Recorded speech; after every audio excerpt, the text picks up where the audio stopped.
Number one is there was a quotation by, I think it's Teddy Roosevelt, and he said that nobody cares how much you know till they know how much you care. And I love that because I think that's what it is. It's a matter of with your team, letting them know that you care, that we have a common goal, which is patient care or being the best practice, blah, blah, blah. Whatever your goal is, we're all working toward the same thing. And so letting them know that you care.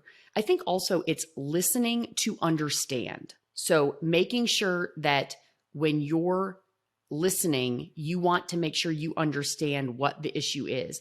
And with the difficult conversations, don't put off the tough conversations. Let's say that there's some tension in the office. There's tension, and maybe it's not even tension with you and somebody else. Maybe it's tension between other people. Don't put that off because it festers and it becomes it affects everybody that's in the practice. And so addressing those issues head on, I think are really important.